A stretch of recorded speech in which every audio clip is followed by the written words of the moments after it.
Hello again. In an attempt to act swiftly to head off a long, drawn-out media assault, the Assemblies of God acted to discipline evangelist Jimmy Swaggart for his admitted encounters with Baton Rouge area prostitutes. While the action was swift, some are suggesting it was not tough enough due to Swaggart's strong economic influence on the denomination. Bruce Hall reports for CBS News. Has gone back into seclusion at his $2.5 million Baton Rouge estate. Meanwhile, 70 miles away along a New Orleans street, lined with cheap motels and known for prostitution, there were several reports of people spotting Swaggart last year in the area. Just like to talk to you about what happened here with Swaggart. Investigators have been unable to verify the statements by several women who claim to have performed pornographic acts for Swaggart. At this motel, private detectives claim to have let the air out of the tires of Swaggart's car in order to keep him there long enough to get pictures. However, the Assemblies of God Church, which receives nearly a quarter of its income from the Swaggart Ministries, is being unusually lenient with a popular worldwide television evangelist.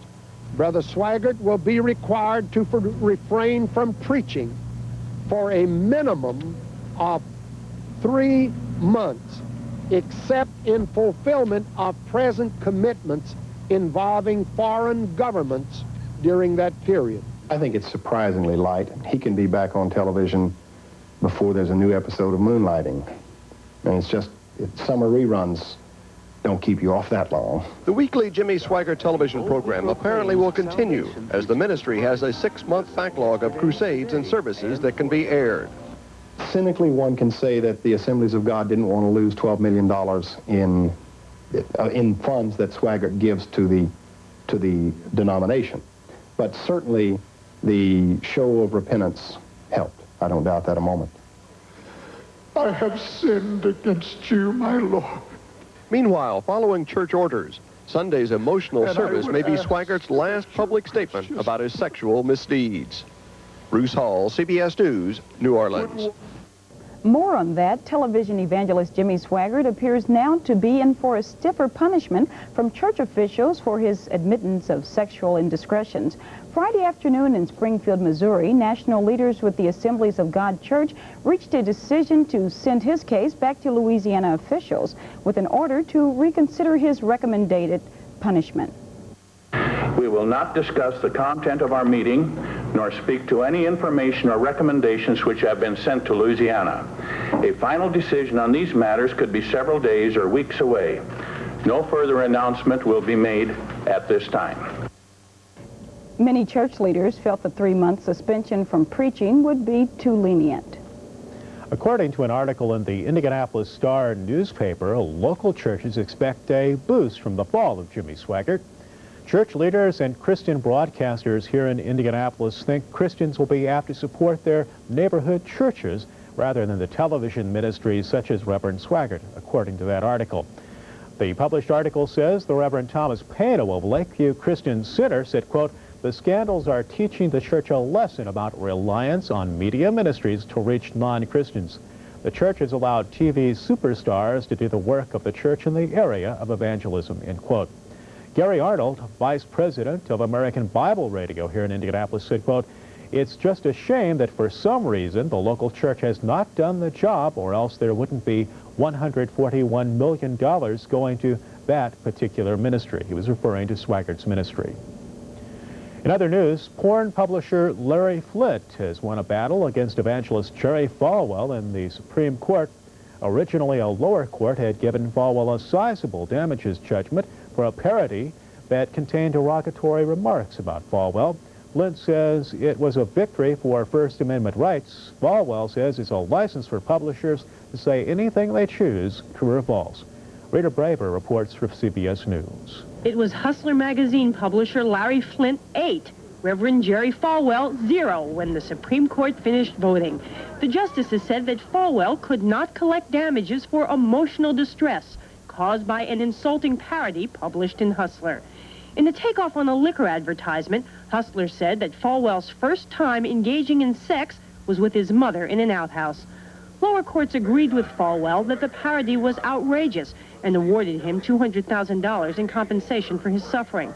But the Supreme Court said that precedent would violate the First Amendment by allowing juries to award damages on the basis of the jurors' tastes or views, or perhaps on the basis of their dislike of a particular expression.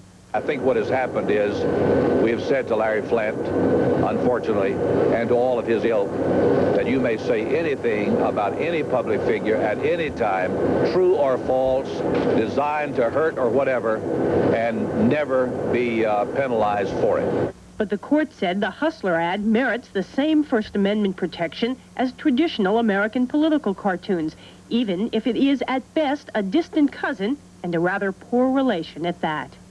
I had to defend the First Amendment just as the landmark cases before me that have given us the press freedom we have today. The sweeping opinion was written by one of the most conservative members of the court, Chief Justice William Rehnquist. That, Flynn said, was a big surprise. Rita Braver, CBS News, Washington. The U.S. Catholic Conference is urging the federal government to treat its detained Cuban prisoners more humanely. A representative for the Catholic Conference, in testimony before a House Judiciary Subcommittee, made the plea. In 1980, a number of Cubans came over to the United States. Some of these individuals were convicted of crimes in Cuba, while others were convicted of criminal acts in the U.S. However, many of the Cubans have been kept in prison after completing their sentence. The conference is urging the government to change this policy of keeping Cubans in prison after these sentences are completed. Sunday, the 14th of February, was the day many Southern Baptist churches observed Race Relations Day. During the observance, the churches concentrated on their relationships with blacks and other ethnic groups. According to the Baptist Press, Southern Baptists continue to struggle with black-white relations. A Baptist ethics professor says although great strides have been made in this area, both black and white churches have a need to open up more to their membership. Reverend Wayne Harris has struck out in 2 legal attempts surrounding his case in Putnam County. Harris, as you recall, is the Indianapolis minister who gained considerable publicity last year for his criticism of the city's police department and their handling of the death of a teenager, Michael Taylor. A short time later, Harris was arrested for allegedly setting fire to a lake home he owned in Putnam County. The judge in that case has refused to move the trial from that county, and he refused to declare invalid the warrant under which Harris was arrested. President Reagan declared not long ago in his State of the Union address that Congress should pass a school prayer amendment. In reaction, the Christian rock band Petra recently announced to a Prayer Warriors rally the challenge to secure 1 million signatures on petitions that urge Congress to pass an amendment that allows voluntary prayer in public schools. The petitions will be circulated from now until July the 1st by enlisting the support of more than 2,000 Petra Prayer Warriors, Christian bookstores, radio stations, and publications from around the country. Third Phase Ministries operates a home for girls with special needs. When we return, Judy Pitt will take us inside the home to talk with its director, the Reverend Betty Bullitt.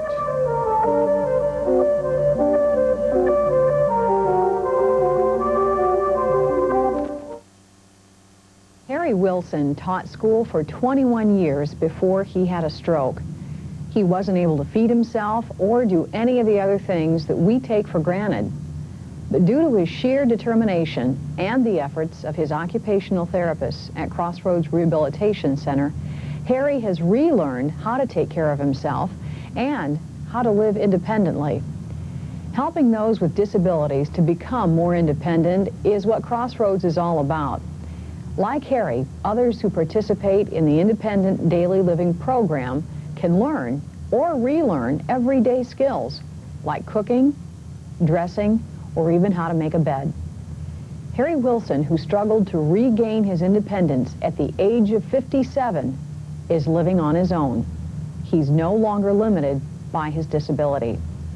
Wish TV and Crossroads Rehabilitation Center are working together for better public education.